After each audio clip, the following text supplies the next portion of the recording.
Nilqakom għal programm ieħor Politiko. Illejla ġewwa l-istudju miegħi nilqa' lil Jeremy Cassar Torreġani, nirringrazzjak tal-ilqajt l-istedina tagħna. Jeremy sirna nafuk ħafna minna waqt il-podcast li kellek fuq ta' Sajjan nagħmlulek Riki Karwana u ħarġet storja interessantissima minn irid-isegwiha fuq il-każ tan-National Bank, speċi li kien hemm daqqa ta' sentenza. Mela, tista' tgħidilna forsi xi ħaġa fuqek u fuq ukoll x'inhi l-istorja tan-National Bank. Mela l-ewwel ħaġa grazzi tal-istedina. U li huwa interessanti wara ħafna żmien da l-każ sar fil-1973 u ilu 50 sena minn mindu kien hemm il-kod ta' stat so to speak fuq il-bank ta' iż-żmien li kienet l-ikbar bank ta' pajjiżna. Kien imwaqqaf minn Burż Nannu Antonio Cassar Torreġani u allura jiena kont dejjem interessat fil-każ l-ewwel biex inkun naf iżjed fil-familja, l-istorja tal-familja tiegħi. U mbagħad eventwalment biex nidħol fid-dettalji biex sirt naf ukoll kif għaddew dan il-bank għand il-gvern li mbagħad il-gvern għaddiha biex waqqaf il-Bank of Valletta. Insomma, morna l-qorti biex nieħdu drittijiet tagħna wara 50 sena il-qorti għatat il-kawża favur il-shareholders, l-azzjonisti li kienu fin-National Bank of Malta u llum il-ġurnata għandna l-ikbar somma laqgħet eżatt, hemm somma kbira li fejn il-qorti qalet li jisma' għandna nieħdu 111 miljun. Sa minn dak iż-żmien għadda xahar u l-gvern diġà appella u appellajna aħna wkoll u sa eventwalment nistennew il-verdett tal-appell. U mbagħad forsi jekk hemm bżonn ukoll immorru l-Ewropa biex nieħdu id-drittijiet fundamentali tagħna. Alright, issa illum ħanitkellmu iktar fuq il-politika, però tajjeb ukoll li kultant indaħlu din l-istorja li hija interessanti ħafna u nħeġġeġ in-nies ukoll jaraw dak il-podcast għax naħseb jew wieħed mill-iktar affarijiet interessanti li ġraw. Tista' tassoċja ħafna affarijiet magħhom li ġara dak iż-żmien għadna nġorru l-affarijiet li ġraw fil-pajjiż sal-lum il-ġurnata. Voldri hemm ħafna affarijiet hekk. Issa illum il-ġurnata Malta tista' tgħid taw żewġ partiti, dik hija r-realtà. Kif taraħ xaw ċertu nies u naħseb jien għandhom punt. Qed jaraw li daw kważi huma l-istess. Vodel daqqa jinbidel wieħed jitla ieħor imma ftit li xejn jinbidlu l-affarijiet li hemm bżonn jinbidlu. Allora jekk nieħdu dan il-każ bħala eżempju. Nibdew nindunaw kemm fil-fatt il-ġiex partiti l-kbar l-ewwel il-gvern Laburista taħt Once everything's perfect, eventualment I'll start working on my il-Nazzjonalista taħt thesis. Edifen Akadami. Kif il-mod kif aġixxu fil-konfront ta' dan il-każ dejjem kienu pressa poco l-istess. Ir-riżultat kien l-istess għaliex. L-ewwel minn toff kien għadda liġi biex ħa il-bank.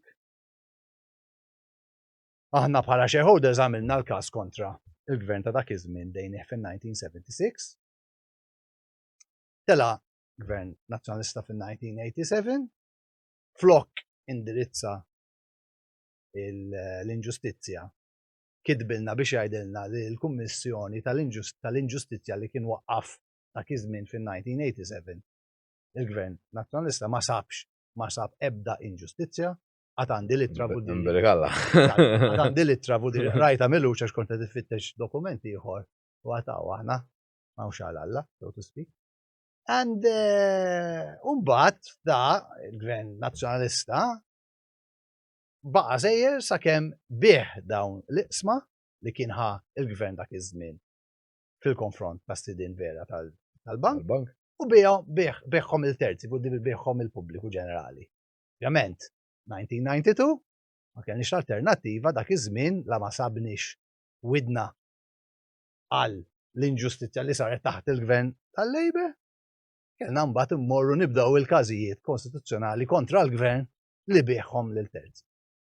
U aħna at the end of the day illum ħadna dak ir-riżultat. Imma meta tidħol fil-verità ma tistax tibqa' tinħeba wara subajk ta' fil-verità x'inhi wieħed ħa u l-ieħor bihom.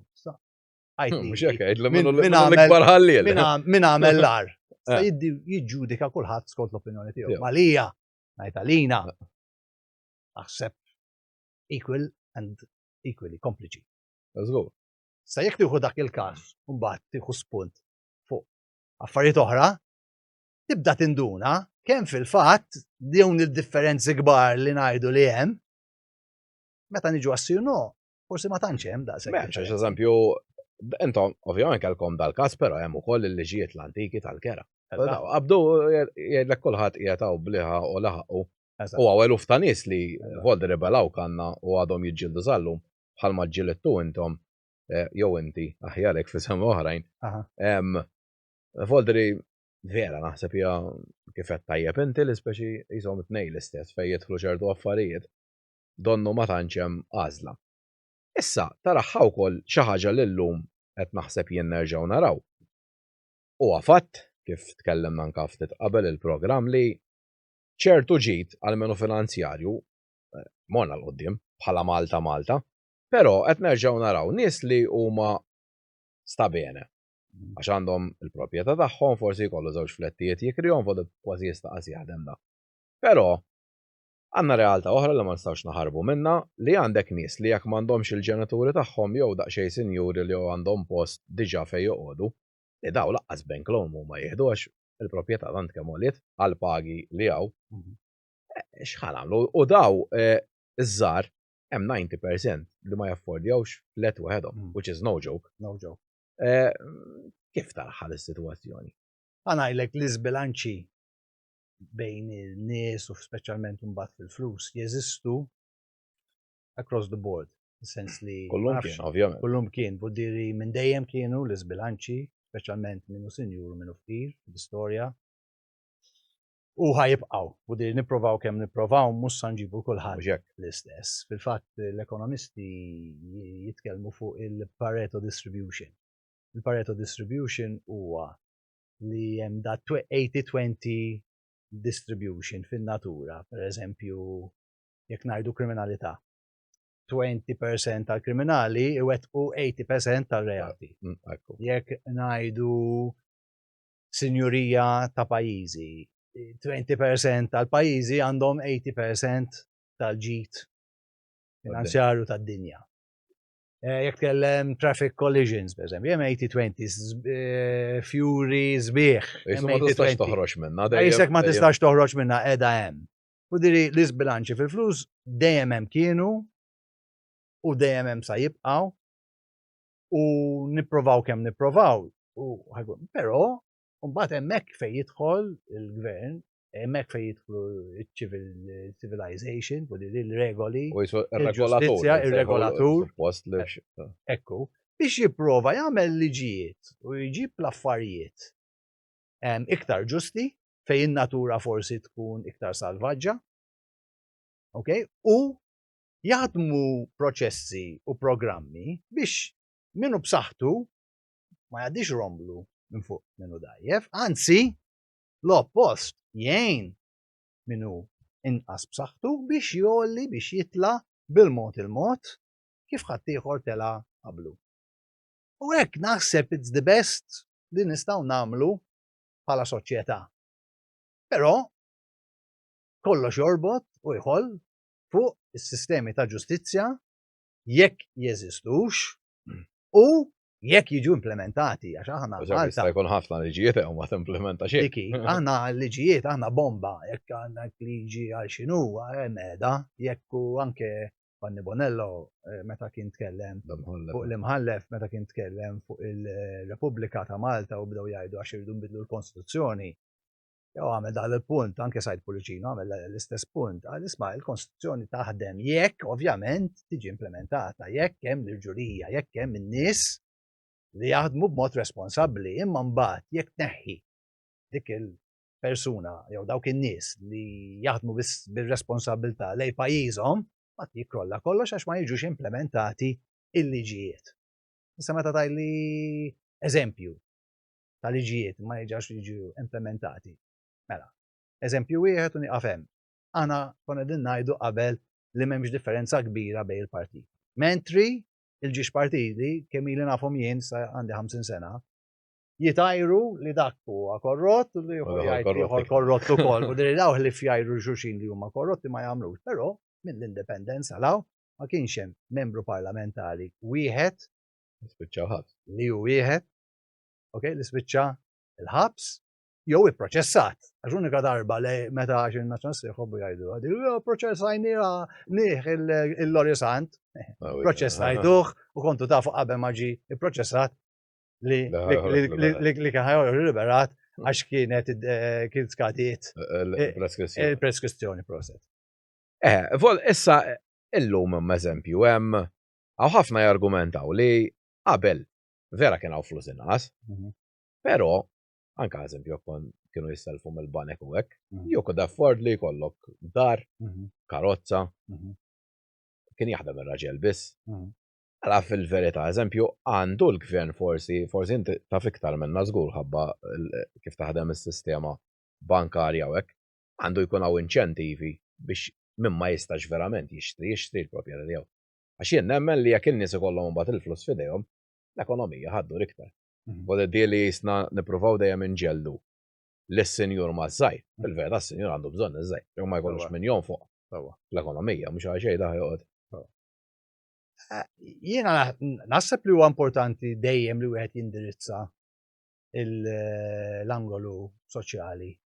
Mhux hekk, ta' dawk li huma fiera, speċjalment ta' dawk in-nies li qegħdin jaħdmu mhux li nlaħqu mal-għoli tal-ħajja. Sa fejn jidħlu policies, għandek sitwazzjoni fejn għandek art limitat. Għandek il-problema li forsi l-art li fadal huwa ta' ftit nies. Għandek ma hemm mezzi, pereżempju hemm pereżempju ħafna postijiet antiki li qegħdin vojta. Ma nafx eżattament. U ħajaqgħu. Eżatt, u ħajaqgħu. Dik il-problema. Issa dawk ovvjament hemm is-sidien tagħhom li qegħdin involuti fil-wirt u għax ma jistgħux jidranġaw jiġi xi big fish u jixtri biċċa sakemm joħodha kollha u mbagħad mans li joħodha u kien xtraħħa bix-xejn kważi jiżviluppa u jerġa' jbieħħa bl-għoli.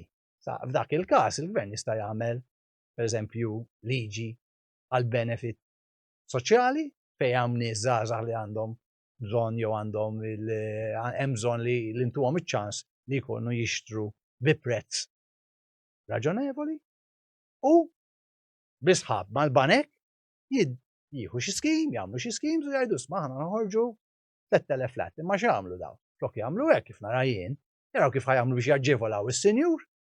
Mhux hekk. Biex isir iżjed.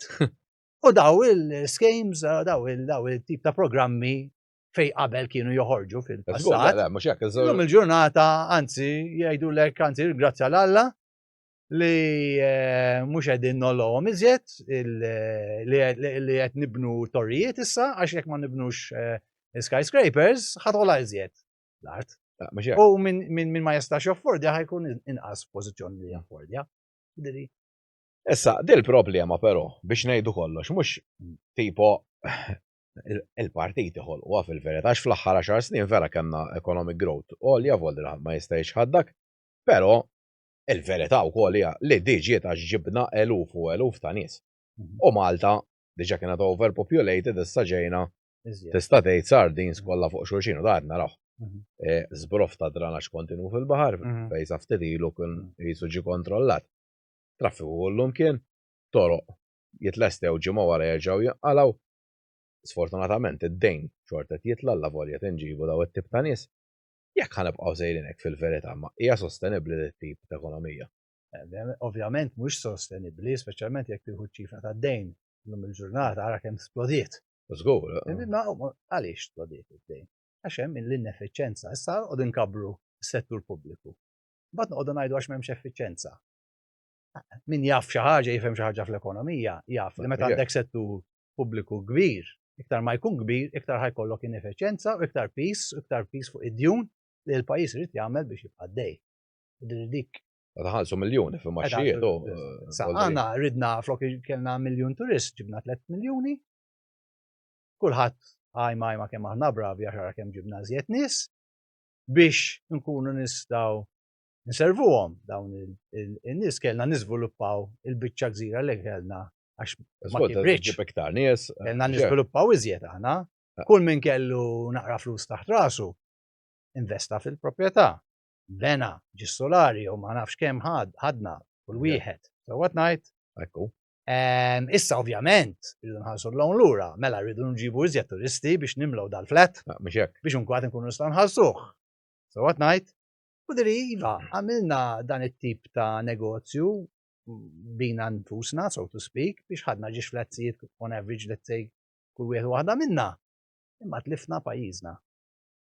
Issa hemm saying il-Maltin uħob jgħidu kemm konna ħjar meta konna. Konna, u naħseb vera tapplika. Issa at the same time ukoll noqogħdu ngħidu the grass is always greener u qatt ma napprezzaw il-ġiet li għandna. Però ejja ngħidu ma nkunux negattivi biss, ejja ngħidu li saru żviluppi tajbin u għal min jaf Malta 50 sena ilu, jew 40 sena ilu, jew 30 sena jew 20 years ago ukoll. Jista' jaraf li f'ħafna affarijiet materjali morna l-qudiem. Mhux hekk. Però forsi wkoll qed nibdew nindunaw li l-flus Mhumiex kollox. mhumiex kollox u ma jagħmlukx neċessarjament is-sinjur li taħseb li qed issir. Li inti. Ta' xi jagħmluk mela sinjur. Jien nemmen li sinjur veru huwa bniedem l-ewwel ħaġa l-ewwel stat tiegħu li jara fil-valuri x'inhuma.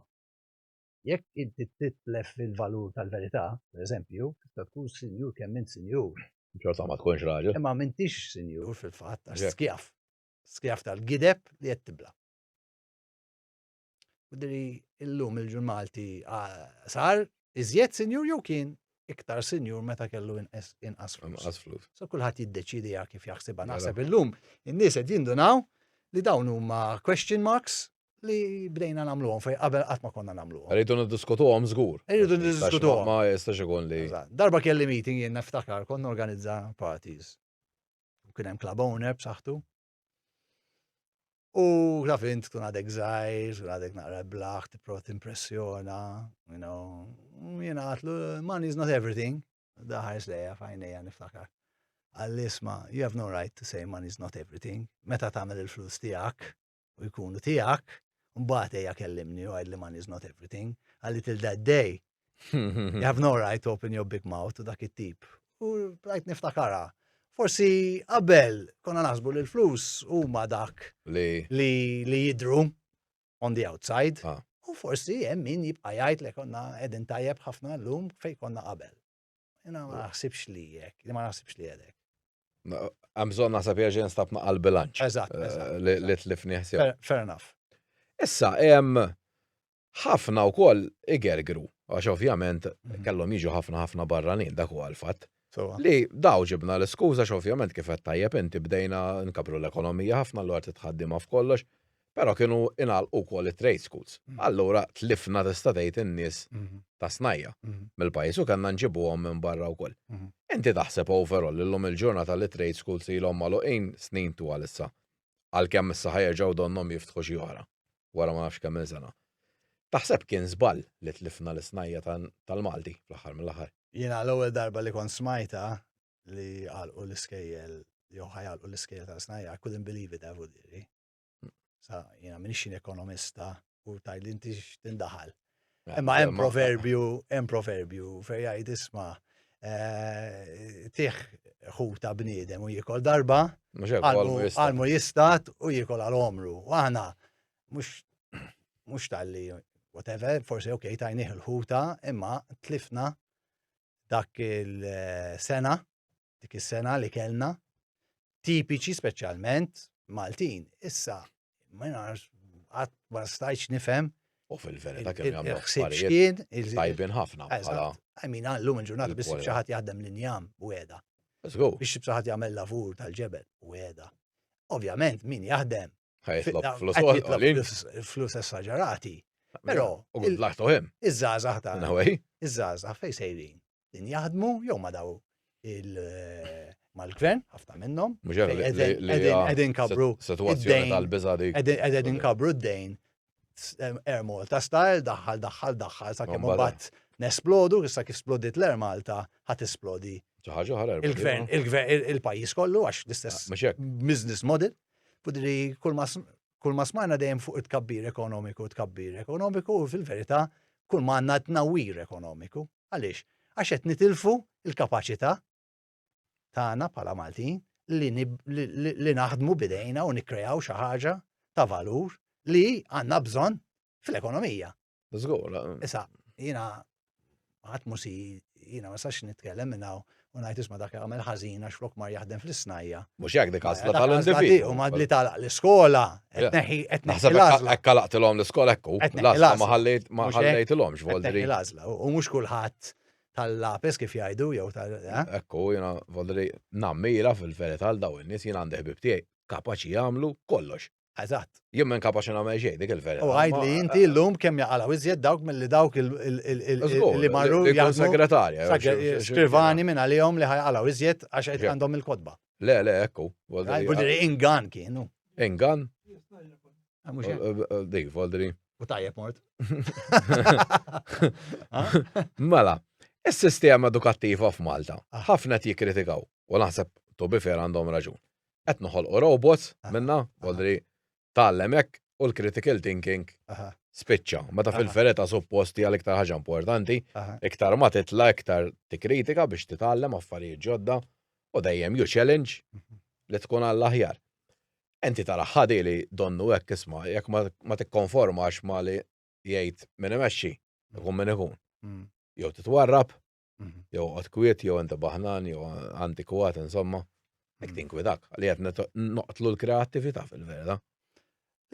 Definitely. U, I mean, jina minnaw marriċ ninstema jisni nifef kollox, jus anke fil-curriculum edukazzjoni. Mux għadna tħu fil-sujġet.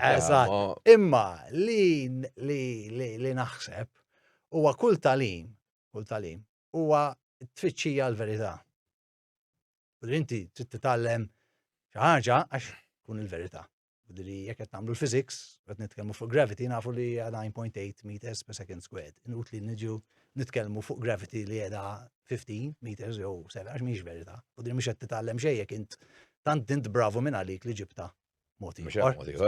Budri l-verità hija l-iskop ewlieni ta' kull edukazzjoni, kull tip ta' edukazzjoni. Jekk jien qed nitgħallem il-Malti, irrid nitgħallem nitkellem bil-Malti kif jitkellmu il-Maltin sewwa. Ma nistax niddeċidi li l-Malti tiegħi is good enough, so to speak, u allura nista' nivvinta l-kliem kif jogħġbu lili għax minn qed titgħallem xejn.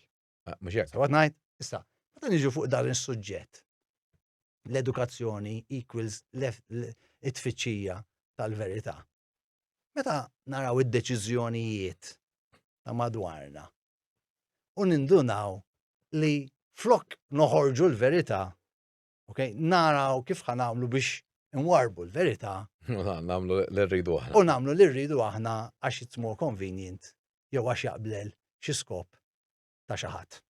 U Alla ħares tajt xi ħaġa li ma tmurx kontra il-vot popolari għax malajr tiġi mwarrab u imkeċċi, eżempju tal-COVID, per eżempju, tal-vaċin. Mxek. Alla ħares ma ħadx il-vaċin, għax ġejt kriminal inti. Issa l-lum il-ġurnata nafu li minn ma ħax il-vaċin. Irtiraw u għed s-suq foldiri. So what night, u laqqas bitċa apologija minn ximkien, alright, temaj mill-ministru tal-saħħa ġo pajjiżna, ma siex it's a big deal biex titlob apologija. U jgħidilna sma dak iż-żmien aħna kellna lamat fuq għajnejja mxejna skont fil-verità għalulna. Eżatt, skont li għalulna u m'hemmx tagħmel tajna dawn l-istruzzjonijiet illum il-ġurnata nafu li kienu żbaljati imma hope to God vuldirri ma kkaġġarajniex xi ħsara kbira għas-saħħa tal-poplu in ġenerali, għavolja kien hemm ukoll miet. Right, imma dik jisi that's a good example għalija li ngħidu fuq l-edukazzjoni. Mbagħad meta tara il-frott tal-edukazzjoni fil-prattika, tibda tinduna li m'hemmx dak il-commitment tal-verità, allura qed tgħallem in-nies ikunu boloħ. Għax hekk inti m'intix lest li tiskopri l-verità, tfittxa u tiddefendiha, mela inti giddib. U the only person li we're fooling is ourselves. U naħseb Malta mixin Lejdik it-triq. Lejdik it-triq li aħna minna lina li sirna senjuri, minna li manna bżon il-ħat, li minna lina li l-aħjar fid-dinja. U jekk tidħol with a critical mind fuq settur u xinu, saħħa, ambjent, snajja, you name it, ġustizzja, ġurnalizmu. min jaħseb li maħniex fix-xifer tal-irdum, naħseb qed Tkun jgħix. naqra. Eżatt, qed jgħix in a parallel universe. Inti hemm mhux inti biss insomma ħafna nies fil-verità u naraw diħin kollu fuq is-social media, anke fil-gazzetti jgħidu għax m'hawnx ġustizzja insomma, int fil-verità ilek tgħidha mhux issa li m'hawnx ġustizzja, ilek tgħidha snin twal. Il-każ tal-bank tagħkom. Ovvjament dak iż-żmien ma sarix ġustizzja, però da kif baqa' jimpatta mbagħad għax fil-verità hekk di qed naraw voldri jekk inti Mr. X joħroġlok il-permess tal-bini jekk jiena għas joħroġ l-permess tal-tija. U naraw f'Biżibilju u affarijiet oħra xi ħadd jagħmel crimes dieħlu ħireġ tilha l-qorti ma jiġri xejn, xi ħadd jaqbduh b'joint jitfgħu ġewwa. Hekk konna żaf tidilu. Taħseb li voldiri mill-każ tagħkom qisu min rid jintebaħ seta' jara x'ġej fil-pajjiż tul is-snin għax jisna dik it-triq badna. U dejjem tigrafa biċċa fil-verità. Definitely. Għana jgħidlek dal-każ huwa importanti ħafna l-pajjiżna. Jiena kienu jippruvaw jgħalquni ħalqi billi jgħidu li inti titkellem biss għax trid il-flus tiegħek tal-familja whatever. Ma kien veru xejn. Jiena bdejt biex niskopri l-verità fuq familti. Vera kien hemm valur f'dak il-każ, fair enough. Ma min jafni anke menta kelli nieħu l-flus li għamilt jiena stess. Xi drabi ma ħadthomx aħseb wara kemm ħanoħodhom meta għamilhom bużna nuwi u ħanaqsam mal-kuġini kollha razza radika, so to speak. U jekk kienet dik il-motivazzjoni żgur mhux forsi li qtajt qalbi. All right? Ma baddejt ninduna. Dan il-każ huwa pivotal, kif ngħidu pivotal case għalija. Għax turi il-mankanza tal-ġustizzja u kif taħdem is-sistema politika u ġuridika ġo pajjiżna. Mela inti tmur, korp ta' stat, joħodlok wejġek. Jgħidlek issa jekk minn għalik li għandek raġun, fittixni. Jekk tfittixni, ovvjament imma lilek enemy number one. Mela tagħmel 16 sena taħt il-Labour Party ta' dak iż-żmien. Alright, il-bullies kollha ta' Malta, Dom Mintov, Lorisant, Wistina Bella, u insomma, daw li semmu fil-istorja tagħna, vudiri, alright, u tgħaddi minna. Bħala enemy, bħala għadu inti tagħhom. Mhux hekk. Għax ma ċedejx u mort u fittixt id-drittijiet tiegħek fil-qorti. Jitla gvern nazzjonalista, jgħidlek nini, issa dawk ħanżommhom jiena. Ninkik bihom, whatever. Fair enough, thank you very much. Jekk minn għalik taħseb li għandkom id-drittijiet tagħkom, fitxuhom il-qorti issa. Thank you very much. Kemm għandkom sens ta' ġustizzja. Thank you very much. Mela nitlu fil-qorti, nerġgħu nibdew nibkomplu. Każ li beda fin-1976 u nibdew ġiex każijiet oħra li bdew fin-1992. In the meantime, inbidel l-imħallef, min jgħidlek għax inbidel l-imħallef tiegħi. Fil-każ tagħna 18 darba nbidlu l-imħallef. Tista' timmaġina. All right?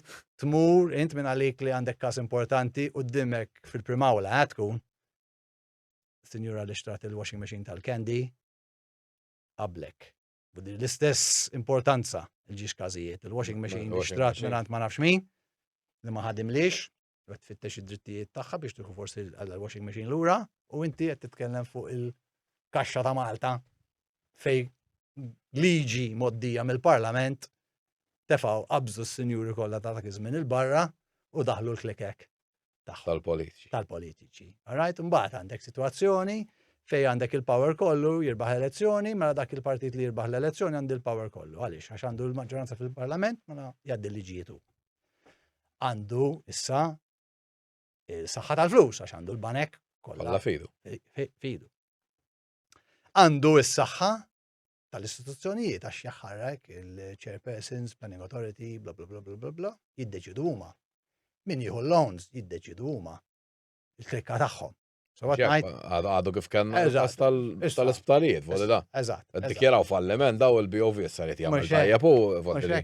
Mbagħad għandna il-liġi tal-public broadcasting u whatever, din għatat illum kuberazzjoni wkoll fejn qalu li kienet inġusta. Imma mbagħad nikkreaw il-finanzjament tal-partiti politiċi wkoll liġi fejn aħna nistgħu nagħtu donations tramite il-media companies li operaw daw. Allura jiena tajtek il-loan, tajtek il-permess. Għax in-nies jaħsbu li magic daw kif jibdaw jitelgħu it-torrijiet, kif jagħmlu. Għajdli inti proġett ta' 100 miljun inti minn fejn ħaġġibu, mhux mill-bank. Tal-bank li lek ħajtik 100 miljun jekk m'għandekx. X'jagħmel tajjeb? Jekk m'għandekx 10 miljuni. Sa kemm hawn nies li għandhom 10 miljuni qegħdin hemm il-bank bil-mod li kienu nies normali sa ftit żmien ilu. Mhux ftit li xejn. Mhux hekk. Mela jgħaddulhom illi il-loan tieħu l-loan inti u f'daqqa waħda tibni dat torri. Sa f'ċertu każijiet anke l-garanziji ħarġuhom il-gvern għalik. Mhux hekk Volteri għal x'pasta żgħata dik qed joħroġ il-gvern għalik. Tal-power station pereżempju. Mhux hekk. Vodiri mhux ovvja ssir sinjur int u għal dik is-sinjurija li inti ħanġiblek sattini lili. Mhux hekk. Grazzi. Ħattini grazzi, imma naħsibx li ħadd. Grazzi biss. Ħatibqa' bil-grazzi biss. Vodiri hu dal-każ. Tajli ma allura x'għandu x'jaqsam mal-każ tagħkom, mela m'għandux. Għax hu il-gvern il-kontroll tal-ekonomija meta ħalbanek. Żamm il-kontroll. Meta beda jappointja n-nies sħabu, biex jagħmlu dawn il-ftejmiet minn wara l-kwinti. Per eżempju, u l-istorja ta' min għandu kellu spazju biċ-ċart biex nagħmlu lukanda suppost. Aħna biex ninċintivaw, għax aħna rridu niftakru li meta Malta kienet taħt l-Ingliżi konna ngħixu bħala il-naval base tal-Ingliżi, konna ngħixu minn hemm. Mbagħad meta telqu l-Ingliżi u kellna bżonn nivvintaw ix-xogħol tagħna bdejna bit-turiżmu. Allura il-gvern dak iż-żmien sewwa mhux hekk le. Inċentiva lill-lukandira. Biex qalu isma' aħna lilkom ħantukom biċ-ċart diment li tużawha għall-lukandi. U dawk il-lukandi timpjegaw in-nies, iġġibu n-nies minn barra, tħaddem l-ekonomija minn dawk ix-xogħol li aħna ndawru il-foreign exchange ħankunu minn dawk il-pagi. Bil-mod imma issa kollox go mhux slow, go very very slow. Super slow, all right? Ħanibdew indaħlu, mbagħad nibnu naqra, u mbagħad inti dak li jkun mar waiter u ġemma xi ħaġa u bena xi ħaġa oħra u ġemma u xtara l-amara u kien jiksih bil-plastik biex żgur dal-amara. All right? Idu mandu sakemm mut u hemm min anke wiret l-amara bil-plastik u ma rridx ineħħih għax jiftakru f'missieru jew fommu li ma ħallithom xortu fuq l-amara biex inżommu. I'm trying to give a background, Vudrin. Kif konna l-mentalità. Għaliex, konna fqaru. Anke min kien sinjur kien fqir. Illum il-ġurnata. Fimt is-sinjuri tal-lum idaħnuhom is-sinjuri ta' dak iż-żmien. Użgu. Biex ngħidu kollox kif huma. U insomma, issa eventualment niddeċiedu aħna li dik l-art li kienet suppost tal-lukanda tista' jkollok, dual purpose use. Dual purpose use. U daqqa waħda inti għandek mhux biss għandek dal-plot. Enormi li kien suppost lukanda biċċa ħallejnija ta' lukanda għax aħna bravi. Kemm aħna bravi u sirna miljonarji kbar overnight fuq dar il-poplu. Mux jgħala dik xin. Mxet najt u nġajna morna full circle għalfej mort qabel parlament, għad-liġi, il-bank, niddeċidu aħna, planning authority, niddeċidu aħna, all right? Press, nikkontrollawhom aħna. U li jina jgħatawed kellem miegħek għax rajtni fuq l-internet. Mux jgħak. Fuq podcast. Taf kemm ġrejt wara ġurnalisti tul daw l-aħħar 40-30 sena. U kulħadd iwarrabni, jisnet nitkellem mhux fuq il-washing machine, jisnet nitkellem fuq il-intergalaxial spaceships. Kif mortu għattilhom m'għandekx washing machine, kienu żgur iġibuk. Għax jagħmlu storja. Ħanajdlek. Minna. Ħanajdlek. I mean, dik li ħaġa li qatt ma stajt nifhem jien kif qed titkellem fuq każ daqshekk importanti ta' daqshekk valur u kulħadd isu. Għax ikun hemm interessi ovvjament. Mhux hekk not interested u jekk interested for a very short time, but no sooner li kaw xi ħaġa jieħdu sound bites minna, jagħmlu lu għawiċ u tbad daqshekk. Not interested at all. Le, dak juri li fil-verità jkun hemm it-taħwidu. Tinduna li il-press, aħna ngħidu free press. Number one, ħafna minn dawn in-nies li jridu freedom of speech meta tiġi titkellem kif taħsibha jalqulek ħalqek u jekk ma taqbilx magħhom jgħidluk miġnun. Kollox. Dax free speech. So what night? Le, ekku, fuq kollox, qed saru jagħmlu għadi. Mbagħad it-tieni ħaġa l-ġurnalisti jafu li il-media companies ma jistgħux jgħaddu mingħajr reklamar ħafna minnu jiġejjin minn dil-klikka, skużi, minn dil-klikka ta' nies li huma imdaħli dan huma fil-fatt l-establishment li mhux mhux billi noqogħdu nitkellmu fuq il-ġudikatura. Kwestjoni ta' blu aħmar. Dan hu l-establishment huwa l-membri tal-parlamentari il-ġiex partiti flimkien. All right? Il-businessmen il-kbar ta' pajjiżna li jagħtu donazzjonijiet it-tnejn huma kull elezzjoni naħseb hemm xi formula li jaħdmuha huma li meta tkun fil-gvern tieħu naqra iżjed imma dejjem tieħu xi ħaġa anke jekk tkun fl-oppożizzjoni. All right? Fuq il-media, all right? Ikun hemm dawn huma l-establishments ta' min taħseb li huma. U l-pulizija x'il-pulizija qatt ma tmur kontra ebda membru parlamentari. Hekk għandek l-inkwadrazzjoni kollha tal-problemi li qegħdin niffaċċjaw illum. So what night? Lekku, naqbel miegħek jiena. Forsi jaqblu miegħek. Naħseb in-nies ukoll min hu onest jaf li qed tgħid il-verità sa. Min jiċħathom bada xi kollu forsi x'interessi. U nistieden min ma jaqbilx biex jiddiskuti u jagħmel il-kummenti aw dal-podcast ukoll ħalli jekk qed nisbalja nitgħallem no problem u nimxu l-qudiem. Ekku, imma għadret jibda jitkellem ovvjament. Fimtek nafhem jien. Mela, biex inkomplu nżidu ma li kont għadek qed tgħid. F'Ġunju li ġej, volli dal-waqt, ftit ġimgħat hemm l-elezzjoni tal-Parlament Ewropew. Issa, minn servej tista' tgħid wara l-ieħor. Jidher li ħajkun hemm rekord ta' nies jew li mhux ħajivvutaw jew s'issa ma jafux ħajivvutaw. Inti dis-sitwazzjoni kif taraw taħseb li hemm bżonn it-tielet partit għax donnu ħafna nies imdejqi. Għajlek l-iktar ħaġa naħseb importanti huwa li nies li huma b'saħħithom, meta ngħid b'saħħithom bħala nies sewwa, jibdew jaħsbu fuq ir-responsabiltajiet li għandna lejn pajjiżna. Jiena jekk jiena nħobb pajjiżi, jew jekk jiena nħobb it-tfal tiegħi u naf li huma jridu jgħixu ġurdan il-pajjiż, mela rrid inħobb il-pajjiżi. Jien l-ewwel qabel ma jien ta' partit jew ieħor rrid inkun Malti. Issa jekk jiena Malti, irrid nieħu responsabilità iva tgħidli ma inti x'taħseb li Superman jew. Ma naħsibx li Superman fil-fatt assolutament xejn. Imma naf li jekk ma nieħux jew nipprovawx jew dak li jkun ma jieħux responsabilità ta' ħwejġu jitlef id-dritt li kritika. So what night? B'xek. Fidri kulħadd irid l-ilma jisma. Kollox komdu mbagħad meta niġu għassiju n-nom ma mhux jien.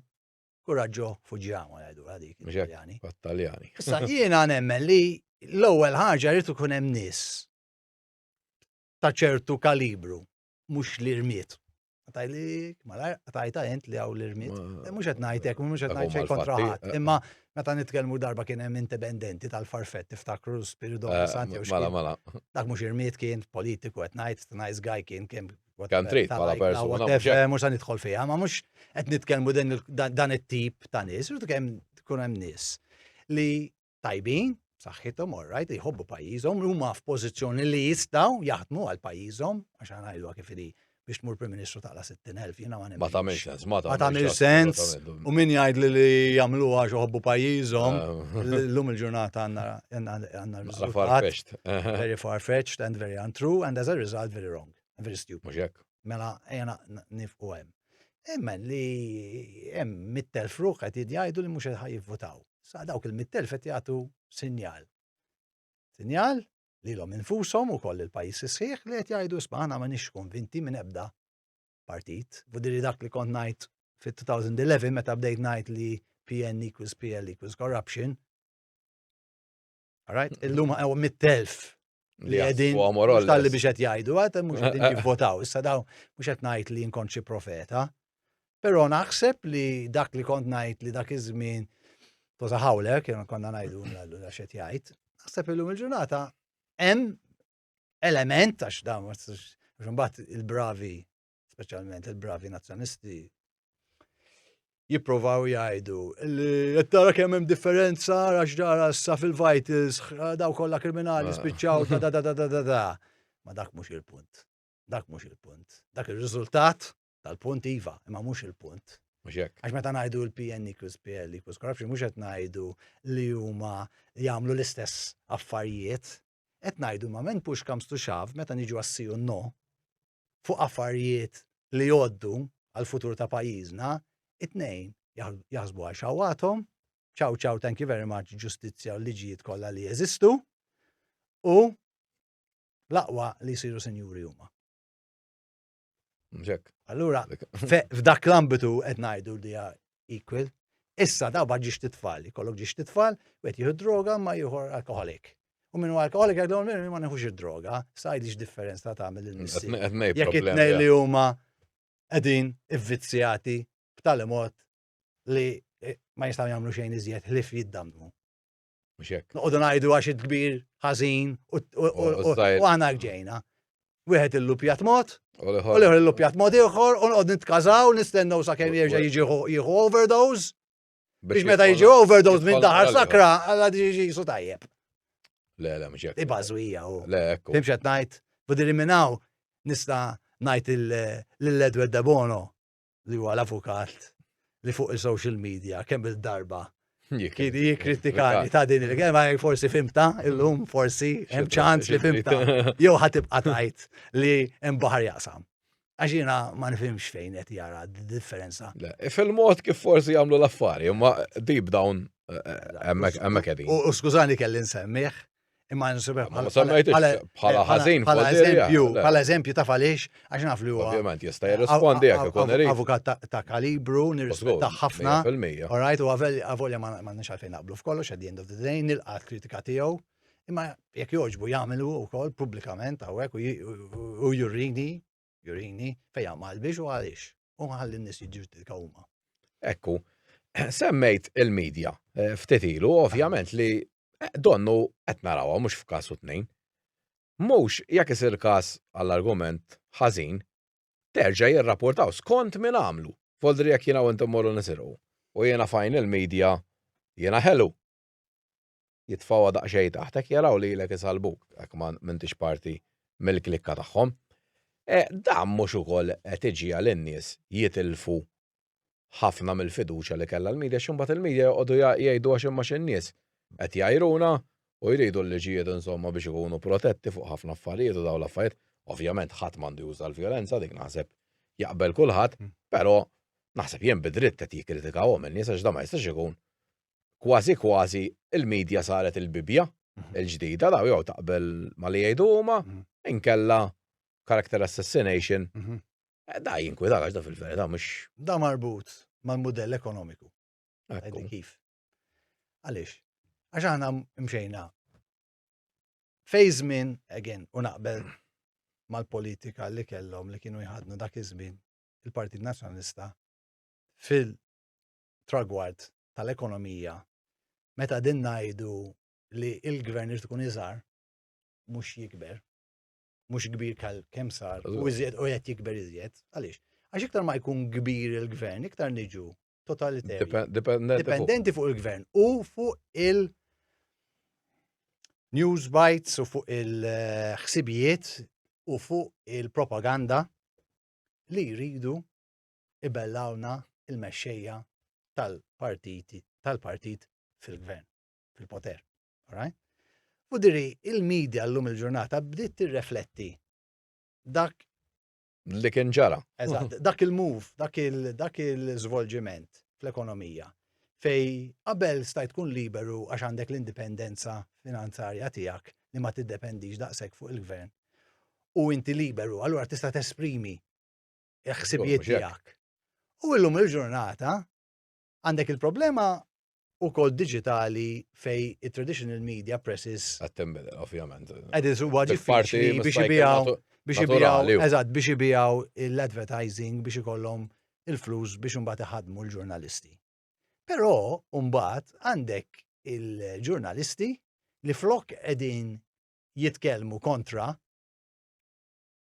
l-indipendenza tal-medja saru kompliċi. And they just go with the flow għaliex. Għax mbagħad jispiċċaw huma marġalizzati, fudin naħseb li kien hemm ġurnalisti li provaw jagħmlu imma mbagħad they end up on their own sa jqogħdu jagħmlu. Lekku. Imxed ngħidu u dak ix-xogħol tiegħek. Mhux hekk, le. Tibda tikol du frejk int biex. Le, folderi dik jum. Dik il-verità. Imma id-nies ta' saħħa, speċjalment ta' saħħa ekonomika, għandhom jindirizzaw dal-affarijiena li nibqa' ċassat. Kif il-mexxejja tal-business community tal-lum li għandhom il-biljuni l-lum investiti ġo pajjiżna, ħadd ma jitkellem, qatt indunajt int qatt smajt xi grupp Xej, u x'Farsins, skiet fuq u kollox. xejeks, semmihom il-kbar u x'Gazan u x'Tumas, qatt smajt li xi ħadd jikkritika l-gvern. Ħadd, le, assolutament ħadd. Diri, li qed ngħid huwa minnu. Jiena bqajta. Għax jew ma jgħidulek business is business. Right, business is business. Of course, Tajba di mantra, tajba di business is business. Allura ma taħsibx li għandek responsabilità lej il-komunità tiegħek bħala businessman.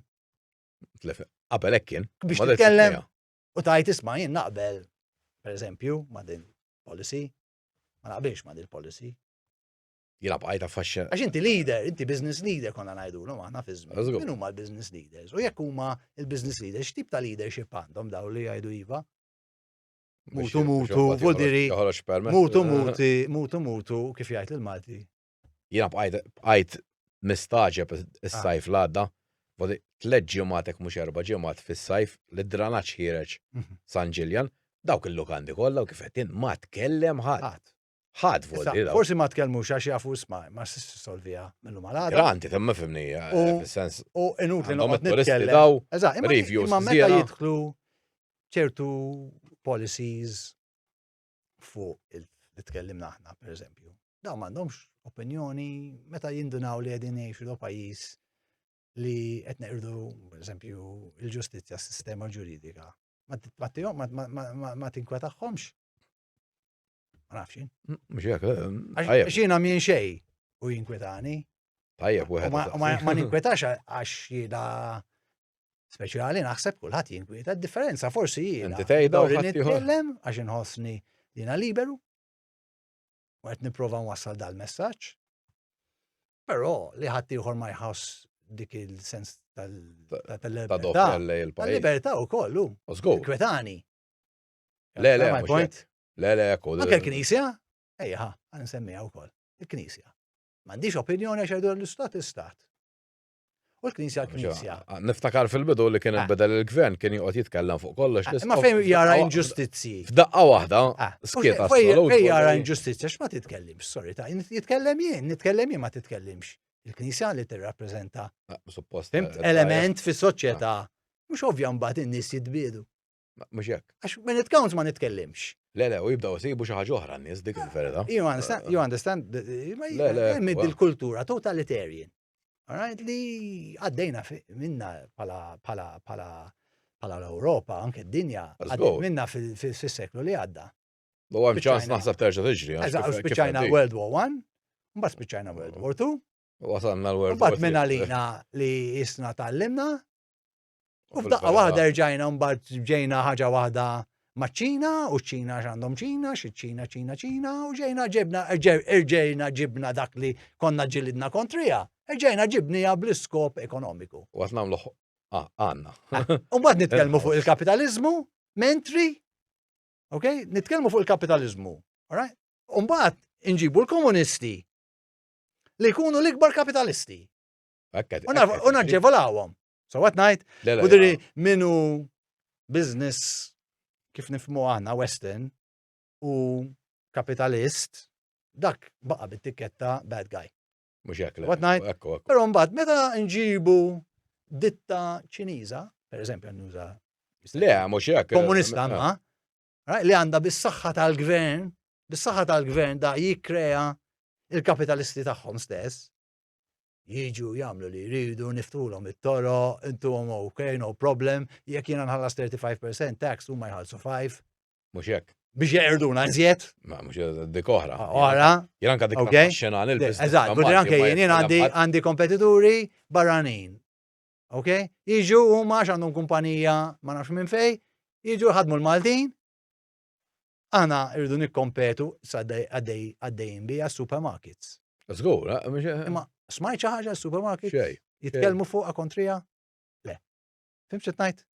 Mbagħad tmur pereżempju jekk jiena nkun parti minn data group ta' supermarkets, pereżempju ta' supermarkets jibdew jxemplu li għidu ma titkellimx, ma tiftaħħarx, biex taħseb li int. Fimx qed ngħid flokki jgħidu ara għandu raġun mela da jgħid il-verità, mela ħanaqblu miegħu anzi ħantuh ċans jesprimi ruħu aħjar, forsi Qed jgħid qed jgħid xi ħaġa tajba, naqblu miegħu le. Please shut up. Get off my bus.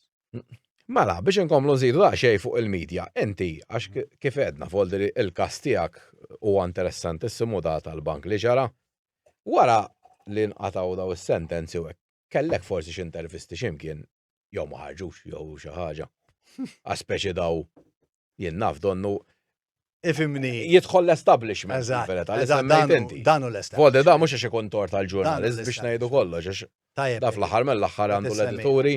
Tajjeb, da l-establishment. L-establishment huma daw il-mainstreams kollox tafu diri u media eżempju li assolutament ma kellix erba' minn nies li raw il-podcast u li ċempilt qabel ukoll forsi għamilt xi contact għax urejt interess fl-affarijiet li kienu qegħdin jitkellmu fuqhom qabel ma kelli dan il-verdett u jew kellna dan ir-riżultat fil-qorti. Imma le, l-verità huwa it's a closed shop, vuol diri, m'għandekx ċans. In fairness, all right, mela ħanibdew. It-Times konti li tlift il-fiduċja fiha, okay? Però wara l-każ xina kont ħajjar darba u nsellimlu minn hawn li Sejver Valzan, għatlu inti m'intix ġurnalista, inti canvasser tal-korrotti. Jiena. Insomma, konna għadna, we had a bit of a falling out, batni nidu għalli minn fuq għana li nkont wieħed mill-ftit ġurnalisti fi żmien li kont fight bozza fuq dan il-kas. Għal insomma, u beda jgħartu nara l-ura, ma at the end of the day, il-verità memx jisbaħ minna, wara li ħal verdet ċempilli għal jisma għandi program fuq television jek trid ejja. U mort fuq TVM, kien hemm extra, u għamilt 15 minutes miegħu nitkellmu fuq il-verdett. Diri ħariġa. Però l-oħrajn assolutament xejn, Lovin Malta kelli x'ismu magħhom, intervista, podcast, whatever, ma' Tim Diakono. Mort jien minn għalija li ħanitkellmu, għalli isma' nagħmilek mikrofon għatlu ma nagħmilha, jekk ħadd issa. No problem, il-verità titfaħħa kif titfaħħa saqgħet trid tiġi. Mhux hekk. U da, fl-axħar 3 wara għalli li joħorġu whatever, għalli ma sa kienna naqra ntoppi, musa nħorġu għal-issa. Jien għattu xin toppi huma. Ma għallix, u għadhom sallu ma ħarġuix. Issa media minn hemm iżjed. Il-Shift News qatt ma kellhom interess fi kont fnejthom, Vudirin fa. Fl-iskandli tal-gvern biss kollhom. Eżatt, nipprova il-Repubblika again, daw iridu l-ġustizzja minn hawn nsellimlu l-Robert Aquilina. Kellimt miegħu mort anke ġieli darbtejn tlieta u ntqajna jiena u nammiraħ. Però again, question mark. Fuq il-każ, ikbar każ importanti. Ġo pajjiżna m'intix interessat. Għandek l-istorja minn fejn bdiet Daphne. Li intkom tajdu tridu l-ġustizzja għal Daphne. U di bdiet mħabba dan il-kas. Telabora daqsxejn. Għax nannuwa kien il-President. Fi żmien, meta Mintoff kien għadda dan il-liġi kontra is-sidin tal-bank. U kien jirrappreżentom. Il-President tal-bank. Il-President tal-bank, għax kienu dejjem nies kapaċi, let's face it, vuddiri, intelligenti, fimċet ngħid tal-affarijiet tagħhom. Baqgħet. Sakemm iddefendiet pajjiża saru ħomma di. U eventualment li minnawa. U ovvjament, il-backlash kienet. Voldrent bla matrid, u għandek raġun, titħollok dik id-dubju, tgħid dawk dejjem for the minn fejn bdiet tajda sibt komment fil-blog tagħha vudir mhux kliemi ta' qabel kont ngħidha jien di, ma kontx nafa ta' fatt. Kont ngħid Daphne bdiet għax nannuwa de. Kienu jgħidu li xara top say rubbish, you're always inventing, who do you think you are? Ta' kittib. Jarmuk, Mux laqqas bil-politezza, bl-arroganza kollha, il-vitma u kriminalizzat. Isni jien, imagine, immur fuq Matthew, t-tifel jew taħħa ngħidlu isma' kien ħaddum sejjer bija taħħa diet ommok. Xarab, imagine, ngħidlu jekk jiena kieku mhux suttawni bil-bajt. U jkollhom raġun. So what ngħid imma li jagħmlu hekk lili. Dak mhux problema. Dak all right, issa dik xi ħadd forsi anke fil-kummenti jispjegaħ li wkoll. Però mhumiex interessati fiha di, assolutament xejn jekk nurik għandi hawn il-mobile messaġġi li battom tal-Repubblika pereżempju f'Nejtu. Naħseb jarani fit-triq, jaqsam it-triq jgħid Biex jafitak. U ġieli ninsertaħ ukoll ta' nsellimlu minn hawn u nirrispetta ħafna u nawguralu. Mela, xi ħaġa oħra li daħlet donna mhux Malta biżdidi fl-Ewropa u l-Amerika u naħseb qed ikollha impatt qawwi. L-impjerek political correctness. Di fil-verità int kif qed taraħħa bħala ċensura għax fil-verità ġejna laqas tiċċajta kważi ma tista' voldri mhux f'dal pajjiż biss. Barra minn Malta. The wrong person għax qatt ma kont politically correct jien. Sissa qatt ma kelli livelli, stidintom. U nerġa' nistiednu l-Alfred Pisani minn hawn jekk irid jagħmel libel go ahead għax jiena qatt ma jistax ikun li daħallas id-djun li suppost kienu falluti daw. U għaba għaddej, bidri chicken or egg da ma jistax ikun you have the cake and eat it. Jew ma kienx jekk kien fallut, budiri għalfej kompla. Għax dak kien it-teżi, u jħed mit-teżijiet għalfej il-bank kien insolvent, għax il-loan tal-Korintja kienet baddet. Mela ekku hekk kif baqaddejda. U jekk mhux hekk, mela jiena kif ġejt inti tipprova sa right. Sa moot point għax il-qorti għatata li ma kollhomx li kienet gidba. Ma jekk minn għali xi ħadd irid jisfidani u jagħmel li libel, go ahead, make my day. Unħassu jien. All right. Mela, l-aħħar domanda, għax inna niddiskutu naqa mhux ħażin u kanna ħafna punti interessanti. Inti kieku inti ħalli nieħdu l-ipotesi tkun qed tmexxi. X'tixtieq tara f'dal pajjiż biex nerġgħu naqbdu triq tajba fil-verità għax Malta kellha affarijiet ħafna sbieħ. Jiena fl-opinjoni li tlifna l-iktar ħaġa importanti li tlifna l-element tal-ġustizzja u tal-aqda bejnietna. Sa forsi qatt ma konna maqudin bħala nazzjon u ħasra. Mhux hekk għax nazzjon żgħar. Għax kellna biex inkunu maqudin bħala pajjiż. U naħseb forsi ir-raġuni għal dan il-każ u għal dan l-iżvolġiment, forsi anke ir-raġuni għal fejn jiena qed nitkellem fuqha, hija biex nużaw dan il-każ bħala eżempju fejn nistgħu ngħidu isma' vera da għamel ħażin, il-Labor għamel ħażin u n-nazzjonalisti wkoll għamlu biċċa ħażina. Mela at the end of the day m'hemm ħadd aħjar minn ħadd. Perfett. Mela għandna bżonn naċċettaw li ħadd mhu perfett, li kulħadd żbalja so to speak, u fuq dak il-pedament nerġgħu ninaqdu. Dil-mibeda ma tagħmel tajjeb il-ħadd. Ma tagħmel ħajja bil-ħadd. And it's for nothing, għax li kieku kien hemm differenza kbira bej il-partiti. L-ideal. Li tajt okej, għadhom jiġġieldu għalija, ma għadhom jiġġieldu ma r-realtà. Meta s-saffi, you know, u tara il-verità, x'hemm really and truly li hemm jiġġustifika din il-mibeda. U dal-ġen. U għabis il-kilba tal-flus li kelmet ukoll fuqha il-President tal-Insalmula minn ukoll. Għalix, għaxi, indunat tinduna l-ewwel speech li għamlet kienet fuq dil-ħaġa. U għadni kif rajtu kol ftitilu għat li għet netkellmu li għalet li anka il-ġudikatura għanda titħalla taħdem fil-paċi, mux kif għat tiġi attakkata issa minn kollu għin. Iwa. Ma la fil-li. Ma kullħat jgħafum għandek bżon ebda Prim Ministru, jew membru, jew President, jew kap tal-oppozizjoni biex jgħidilna dak li nafu. Kulħadd jafa li l-ġudikatura tittaħdem b'mod ħieles, il-ġudikatura trid tkun ħilsa, amma l-fej jiġi ħadd jikkonvinċina. Diri kulħadd jafhom daw l-affarijiet, anzi min jitkellem u jipprova jġib xi skuża għalfejn ma ma tistax isir u jibda jitkellem fuq affarijiet bħall-establishment. Meta l-establishment huwa fittizja teżisti l-establishment. Ma mhux dawk li qegħdin jgħidu qed jikun mela tajba. Mela jekk l-imħallef jew il-maġistrata taqbel miegħi. All right. Qegħdin jaħdmu l-istituzzjoni b'mod liberali u kif għandu demokratiku. Mbagħad meta il-maġistrata f'dal-każ ħadet linja differenti minn dak li xtaq il-gvern. Allora, establishment, konfoffa. Però, again, istess ħaġa li nagħmlu l-oħrajn li jajru l-mafia state, għax mafia state, għax sirna mafia state, u bati ma tkun titkellem bl-evidenza fuq każ importantissima bħal il-BOV u National Bank kif saret u s-serqa tagħha mhumiex interessati. Mhux l-istess.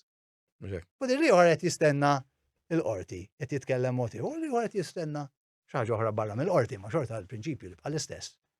L-ipokrazija li jiena ngħid jaqbel lili u minix lest li mbaxxi rasi għal-verità. Biex taqwa li komdu jien. Mela rrid il-verità sakemm toġob lili. Once li ma toġobniex iżjed, il-gidba. Mela tajjeb. Nibqgħu l-istess inkella. Mela, Jeremy, nirringrazzjak ħafna x'kienet diskussjoni interessanti ħafna nispera l-qudiem konna ċans nerġgħu niddiskutu. Nirringrazzja lilek. Għax ovvjament kellek għandek ideat tajbin ħafna u naħseb qed titkellem fisem ħafna nies li llum huma bla partit fil-verità. Qed tiddiskuti s-sens komun li donnu qed jintilef naqra mhux ħażin mill. Nispera u nipprova ngħid li jiena m'għandi mibeda assolutament ta' lejħat. U at the end of the day jiena noħodha kif tiġi in the sense qegħdin għal nipprovaw mill-aħjar li nistgħu jekk nirnexxu jekk ma nirnexxu paċenzja provajna. Ma nirringrazzjakom tal-li kontu magħna llejla nħeġġixkom biex tintaqgħu magħna wkoll il-ġimgħa d-dieħla. Grazzi ħafna.